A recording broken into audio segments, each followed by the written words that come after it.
What's up mga kaasang? Welcome back to my channel. At ayun for today's video, naisipan kong gumawa ng video na bihira na natin gawin na dati naman lagi natin ginagawa. So sa video na to, gusto kong pag-usapan natin kung ano nga ba ang magandang isda na ibenta ngayon. So bibigyan ko kayo ng top 5 na isda na magandang ibenta ngayong 2026.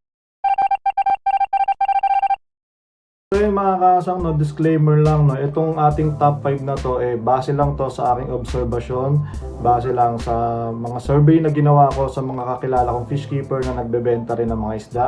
At nagtanong-tanong din ako sa mga iba't ibang groups, sa mga Facebook groups, yan, sa mga ganyan, sa mga group chats ng mga nag-aalaga at nagbebenta ng isda. So yung sasabihin kong top 5 sa inyo ngayon is base lang yun sa ating obserbasyon. So yun mga kasang, nauna sa ating listahan is yung Chana o yung snakehead.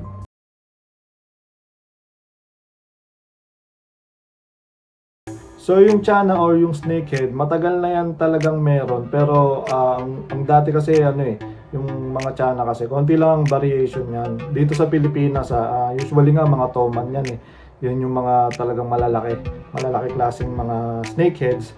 Pero nitong mga nakaraang taon may mga pumapasok na sa atin na maliliit na klase ng snakeheads na mas makukulay. So naging sikat ito dahil yun nga, marami ng variations ng kulay, marami ng sizes, at pwede na nating alagaan sa hindi gaanong kalaking aquarium. So usually ang mga Chana nilalagay lang natin sa 75 gallons, pwede na yan. Pero yung mga dati kasi ng mga snakeheads na meron tayo is talagang malalaki at hindi talaga kakasya kahit sa 75 gallons mo pa ilagay.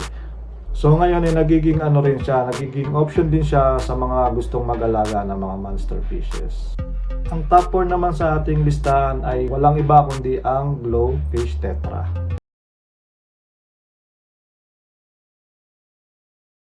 So ang Glowfish Tetra, ito matagal na itong nauso at ito ay talagang gustong-gusto ng ating mga beginners na na fish keepers. Yan yung mga bago pa lang na wala masyado experience. Sa tingin ko natutuwa sila dahil do sa kulay. Actually pati ako kahit matagal-tagal na tayo sa ating fish keeping, natutuwa pa rin naman ako dun sa mga Glow Tetra dahil kakaiba yung kanilang kulay. At halos lahat ng pet shop na mapupuntahan nyo merong binibentang ganito. So madali siyang mabili kung saan man, kahit nasaan ka man sa Pilipinas, madaling makakabili ng ganitong klaseng isda. Kaya nailagay natin sa pang-apat na sa ating listahan is yung mga Glow Tetra. Ang top 3 naman sa ating listahan ay walang iba kundi ang Plowhorn.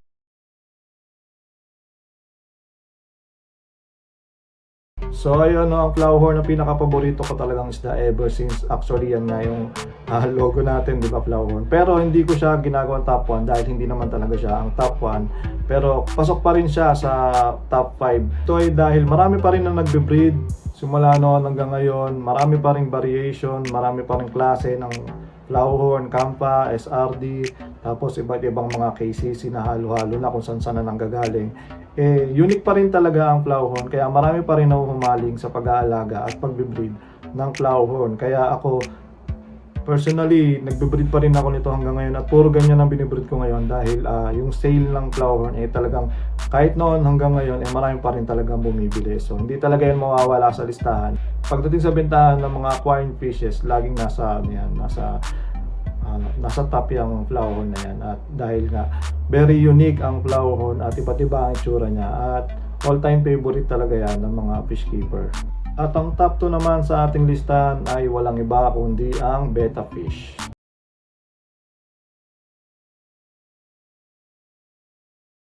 So ang Betta Fish matagal na rin siyang uso o matagal na rin talagang marami nag-aalaga ng Betta Fish. Pero may mga panahon kasi na humihina siya, may mga panahon na malakas siya. So ngayon 2026, napansin ko na talagang ang dami ulit bumabalik at madaming bagong mga fish keeper na pumapasok sa hobby na nag-aalaga ng Betta Fish. Unang-una niyan, meron tayong mga bagong vloggers ngayon na mga content creators na talagang yun yung ginagawa nilang content at sila yung mga nag-import from Thailand.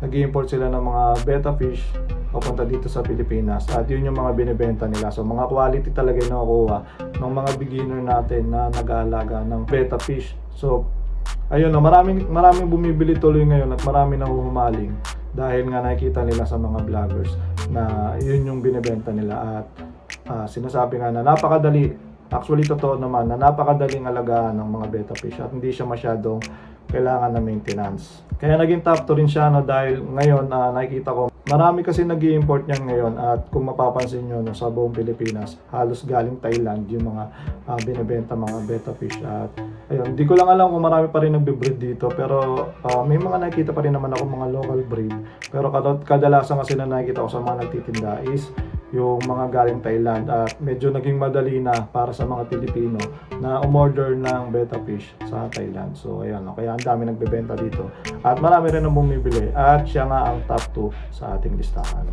At ang number 1 sa ating listahan, ang top 1 na magandang ibentang isda ngayon 2026 sa Pilipinas ay walang iba kundi ang mga balloon mollies.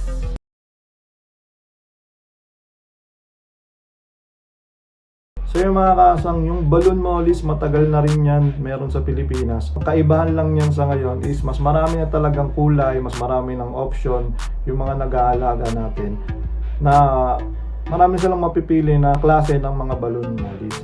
So yung mga balloon mollies kasi dati usually mga itim, mga platinum, mga silver, mga ganun lang ang mga molly natin eh. Pero ngayon kasi may mga iba-ibang klase na, may mga Pikachu, may mga caramel, yung gano'n. Wala naman dati yon. So, ngayon, maraming variations. Tapos, marami na rin pumapasok sa hobby. At yun, na-improve na rin yung, yung sa breeding naman ng mga balloon mollies natin. Na-improve na rin at talagang gumanda na sila. No? Mas lumaki na yung katawan, mas bumilog. At yun, magaganda na rin yung mga fins nila. Kaya, ayun, nagkaroon na rin ng mga molly shows ngayon.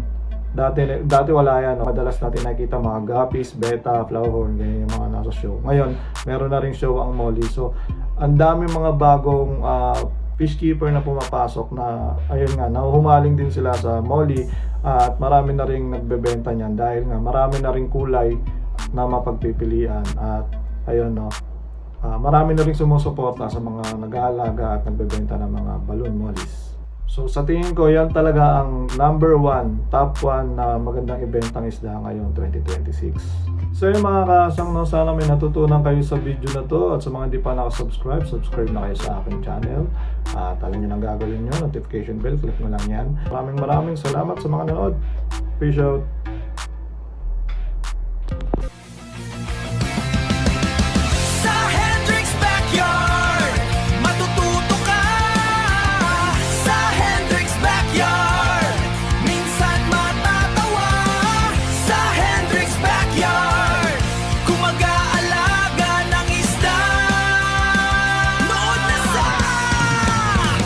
Hendrix back.